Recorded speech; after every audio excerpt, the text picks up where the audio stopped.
Olá, somos a Casa de Oração e Estudos, o Rei das Matas, trazendo mais um pouco de conhecimento que tanto nos auxilia no nosso processo evolutivo. Meus irmãos, vamos aí dar continuidade ao nosso estudo sobre mediunidade e sobre oferenda, porque esse vídeo também vai para 2 playlists, tá bom? Porque ele fala muito sobre esses 2 temas, tá? Então, no vídeo anterior, a gente falou sobre trama. A gente está discutindo sobre o que é uma trama mediúnica e o que é um enredo, tá? No vídeo passado, a gente falou sobre trama. Então, nesse, nós vamos falar sobre enredo.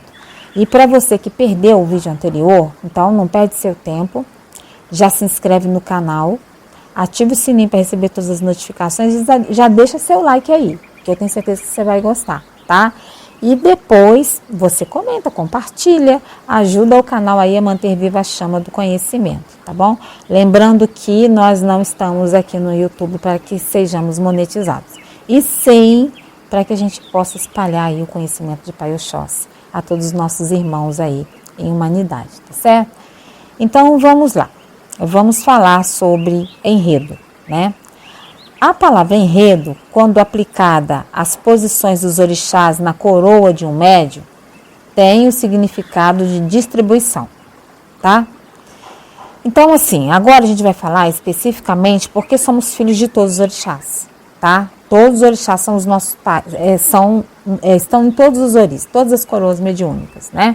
Logicamente que tem aqueles que trazem essa energia muito mais forte, que é o ancestre, né, o orixá de todas as encarnações, né, é aquele que nos escolheu enquanto essência quando Deus nos criou, e o de frente, que, né, naquela encarnação, e o adjunto, tá? Esses são os 3 principais, mas nós somos filhos de todos, porque todos são manifestações de Deus, nosso Pai, são divindades, né? Então, a posição ocupada por cada um cria toda uma estrutura de poder assentada desde o primeiro plano da vida, né, quando a gente foi criado lá enquanto essência, e vai até o 7º, à frente do que vivemos que é denominado por plano celestial da vida. Então é todo o nosso processo evolutivo, desde que a gente foi criado até lá no celestial, tá? Todos os planos, todas as dimensões aí.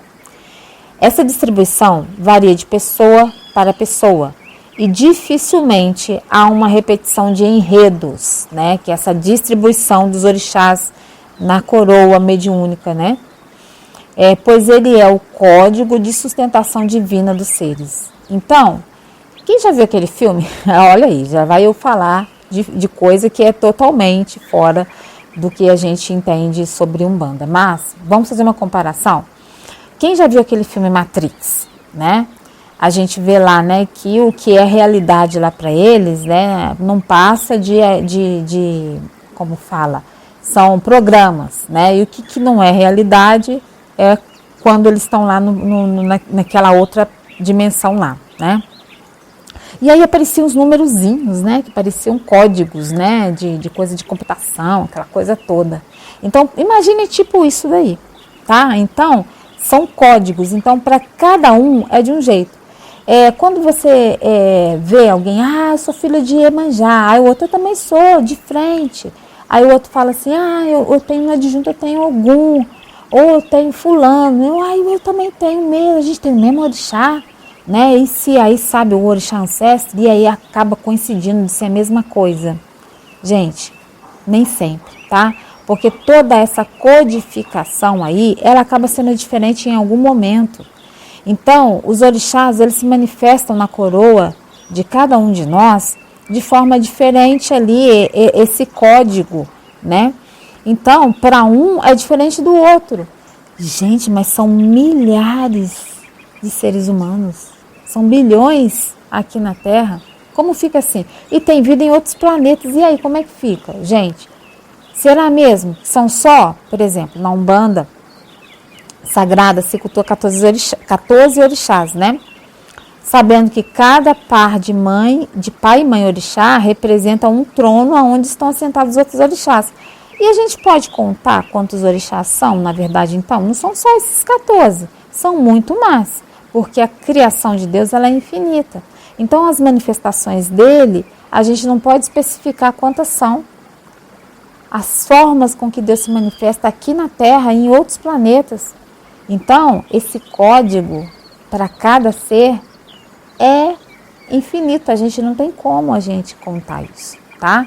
Então, assim, eu disse para vocês que esse vídeo ia ser bem complexo, tá? Então, vamos embora para não ficar grande demais, né? Então, o enredo começa no orixá ancestral, tá? E termina nos orixás naturais, cujas casas ocupadas nele obedecem aos estágios evolutivos já vencidos por aquele médium. Olha só, e aí complicou, né? Então, já está aí ligado ao nosso processo evolutivo, ao processo evolutivo de cada médium. E não nos esqueçamos, somos todos médios em maior ou menor grau. Se é mediunidade de incorporação ou se não é, se é de psicografia ou se é só sensitivo, não importa. Somos médios em maior e menor grau, tá? Tem gente que fala assim, não, se não incorpora não é médium, gente, né? Mas existem outros tipos de mediunidade, tá? E para quem não consegue entender, dá uma lida, né, uma estudada. Eu gosto de falar para estudar o Livro dos Médiuns, que é um livro espírita, da doutrina espírita, codificado por Allan Kardec, né? Mas é um livro que traz explicações do processo mediúnico de uma forma muito clara e serve como base para todas as religiões espiritualistas, tá bom? Então vamos lá. E aí o que acontece? O orixá ancestral, o de frente e o adjunto formam um triângulo de forças e poderes do médium. E é o que ele precisa conhecer melhor. Pronto. Eu disse no vídeo passado que a gente aqui firma o ancestre, o de frente e o adjunto, tá? A gente firma quem trabalha aqui na casa, tá? Para trazer força pra gente, tá bom? Quanto à distribuição dos outros orixás, o enredo contempla essas distribuições. Então, assim, como que é esse código? É que vai ter a distribuição aí, se ele vai ser em cruz, em pentagrama, em hexagrama, em heptagrama, em octograma e assim lá vai, entendeu? O heptagrama forma o centenário sagrado, tá? É um cétuplo. E deste saem as 7 linhas de Umbanda, na Umbanda sagrada, com os 14 orixás assentados em seus polos regentes. E aqui na casa, a gente tem uma base de Umbanda raiz, né? Mas nós estudamos a Umbanda sagrada, porque a gente se afinizou muito com a visão da Umbanda sagrada, tá? Traz muita claridade para a gente entender muita coisa, tipo isso que a gente está estudando hoje, que é o enredo, tá? Agora, quanto a oferendar, né? Aí tem os 14 orixás regentes das 7 linhas à sua disposição para que possa ser oferendado, pois todos estão na coroa daquele médium. Todos nós somos filhos de Deus, então temos todos os orixás na nossa coroa, embora os mais fortes são esses, o ancestre, o de frente e o adjunto, tá? Somos filhos de todos os orixás. Então a gente tem que oferendar a todos eles. Na Umbanda sagrada se oferenda os 14 orixás, né? Mas a gente sabe que ainda existem outros, né? Tipo, no trono do conhecimento que está Paiô-Xóssi Maiobá, também tem Paiô-San, né? Tem Logunedé. Então, assim, existem outros orixás. Aí vocês pesquisem direitinho, né? Mas a gente na Umbanda sagrada traz só esse, tá bom? Algumas pessoas procuram saber a distribuição dos orixás em sua coroa, mas isso é desnecessário, tá, gente? Nem sempre essas leituras são corretas, porque são um mistério, tá? Então, não adianta a gente querer tentar, que a gente pode acabar errando. Então, é melhor cultuar todos eles são Deus no nosso interior, tá? Então, recomendamos, né, sempre que todo médium vá até a natureza de tempo em tempo e faça uma oferenda de afirmação de forças e poderes para um orixá, né? Para que aí, né, após alguns anos de exercício de mediunidade, né, Ele terá oferendado e firmado todos os 14 orixás e terá à sua disposição um leque de opções para si e para as pessoas o consultarem, ou seus guias espirituais, né? No caso, se ele for abrir um terreiro depois, né? Alguma coisa assim ligada a isso, ou porque ele trabalhe mesmo com mediunidade em algum terreiro de Umbanda, tá bom? Essa recomendação é a oferenda de afirmação de forças e de poderes da natureza para todos os orixás, tá? E sim, e também para os guias, tá? Agora, fazer assentamento em um terreiro de Umbanda, né? Aí só é recomendado, né? Para que se faça para o orixá de frente e o adjunto, né? Em algumas casas faz também para o ancestre. Mas o ancestre, né? Nós aqui não ficamos falando, né? Ah, meu orixá ancestre tá. Você não fica falando, subindo aos 4 ventos seu orixá ancestre. A sua essência é quem é você, né? Então, a gente aqui na Casa de Oração e Estudos não trazemos esse fundamento de se fazer assentamento por orixá ancestre, tá bom? Só para o de frente e para o adjunto, tá bom? Também fazer para Exu e para Pombagira e para Exu Mirim. E se caso já tiver o fundamento na sua casa, também faz Pombagira Mirim ou faz Exu Mirim e Pombagira Mirim juntos, tá bom?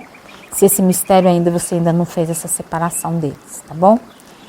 Então, assim, não é necessário fazer assentamento de todos, né, os orixás e nem de todos os guias, tá bom?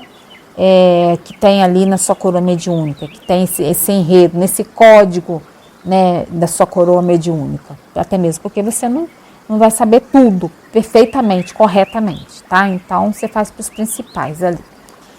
Basta oferendá-los na natureza, firmando-os para que daí em diante possam invocá-los em seus trabalhos espirituais, tá?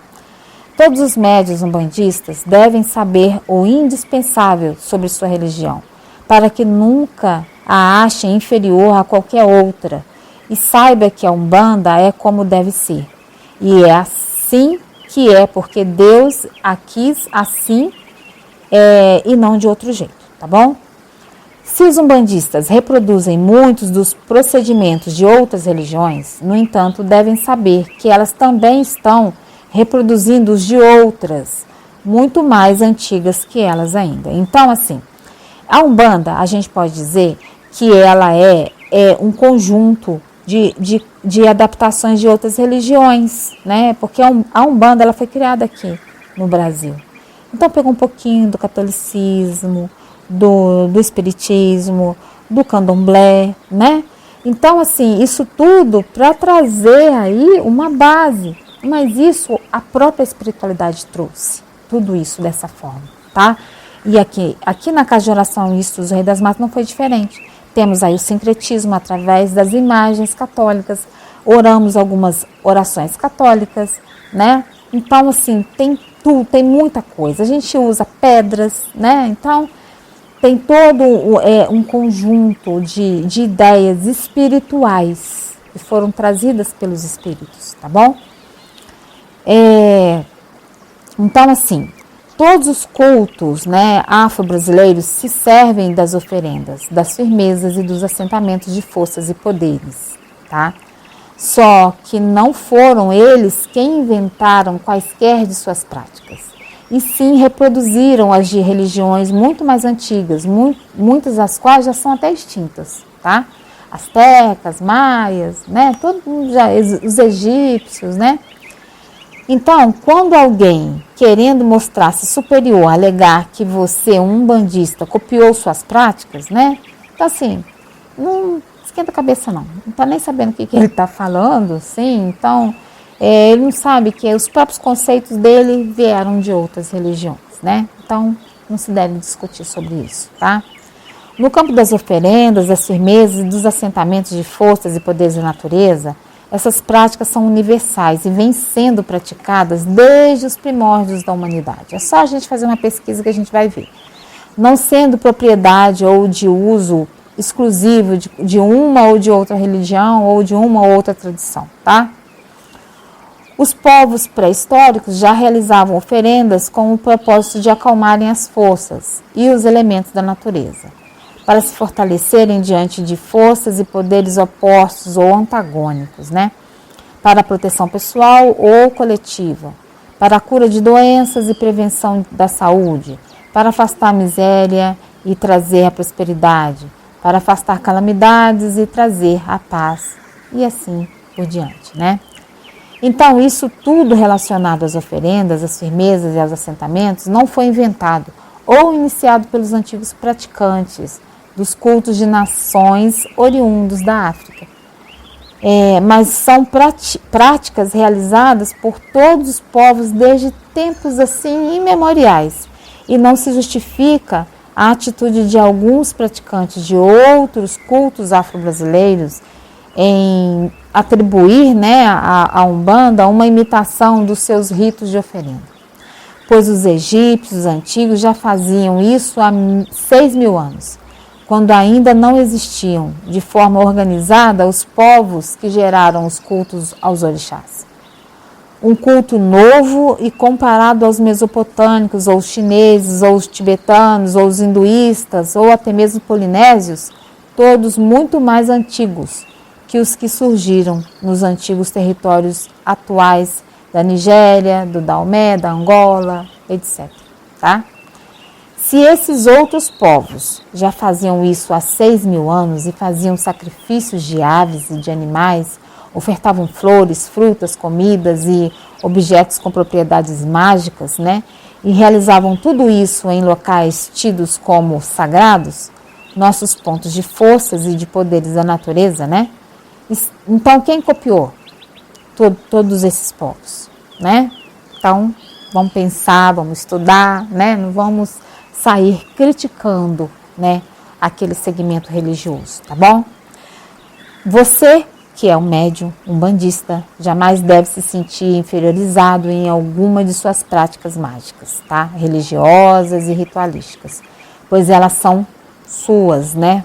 E não são inferiores às de outras religiões ou culturas, né? Não dê ouvido ao preconceito, tá? Jamais aceite assim, ofensas, nem preste atenção nelas, tá? Porque isso já é muito antigo, muito antigo.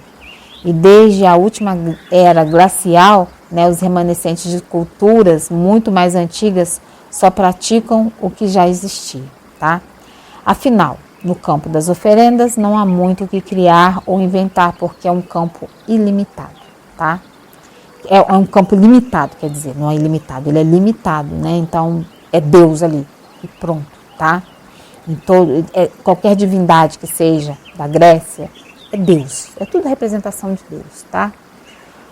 Umbandista, suas práticas são tão legítimas quanto aos olhos de Deus, quanto as de outras religiões mais antigas, e não serão os praticantes delas, né, dessas religiões, que deverão determinar o que deve ou não se fazer, mas sim os seus guias, né, e seus orientadores, certo? Em religião, o velho ditado sapo de fora não dá palpites se aplica como uma luva, né, para todo mundo. Então a gente não tem que ficar palpitando na religião do outro, né? Cada um cuide da sua religião e deixe os praticantes das outras religiões cuidarem da deles, tá certo? Ponto final. Religião não se discute, se respeita, certo? Então é isso, gente. Olha, no próximo vídeo lá de oferendas, a gente vai falar sobre elementos, tá? Para ser usados nas oferendas, tá bom? E no de mediunidade, você aguarde aí, que você vai ver aí no próximo vídeo um tema muito interessante que está por vir, tá certo? Meu saravá fraterno a todos, que Pai Oxóssi nos abençoe. Axé.